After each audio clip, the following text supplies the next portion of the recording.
Hey guys, welcome back to another Leetcode video. Today we're going to be looking at Leetcode 155 minimum stack. We're told that we need to design a stack that supports push, pop, top and retrieving the minimum element in constant time. We're also told that this is how we need to implement the min stack class, so push, pop, top and get min. And we're given some examples as well and some explanations, or an explanation, sorry, and some constraints. So this might look like quite an easy problem because when you think about it, we can do push, pop, and top, as well as initializing the static object. We can do all of that in constant time. The tricky part is using the getMin for implementing the getMin function, because we need to do this in a constant time as well. So if we didn't have the constant time requirement, well then we could just sort our stack and then return the first element of our stack at index zero, and that would work. But obviously we need to do this in O of 1, so we can't sort the list and then return the first element.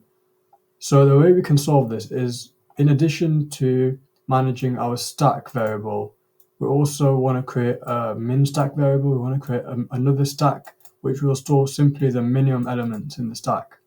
So it might make sense if we just hop straight into the code.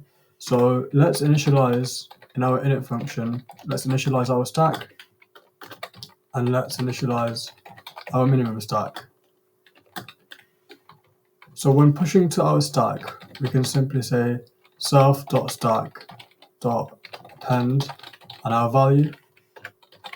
And we also want to add to the minimum stack if our current value is less than the value at the end of the minimum stack. So we can say if not self.min stack, so we want to check also if the minimum stack is empty, which it will be in the first running of the push method, or self.min stack -1 is greater than our value, which would mean our value is less than the last element in our min stack, and therefore we can add the new minimum element. So self.min stack.append our value.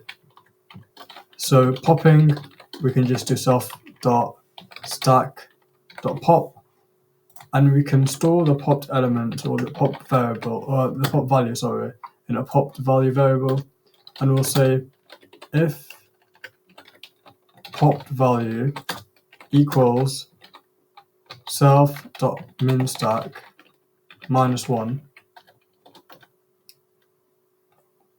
Well, in this case, we're gonna need to pop also from our min stack. So we're gonna need to pop from our stack as well as our min stack. So self.min stack.pop.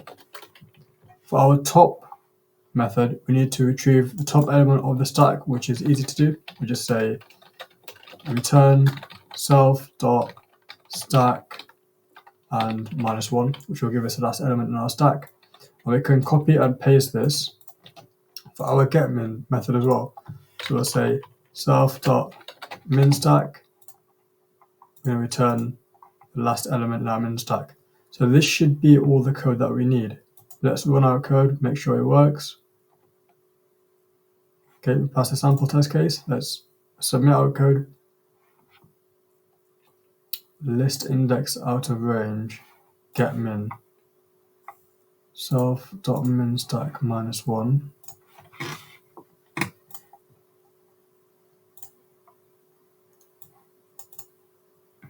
Stack -1 is greater. Oh, okay, greater than equal to val. Because if it's just greater, then we won't implement the minimum. So we want to make sure we add our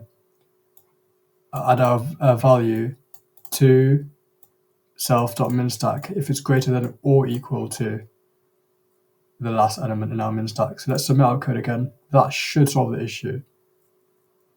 Fantastic. We passed all 31 test cases.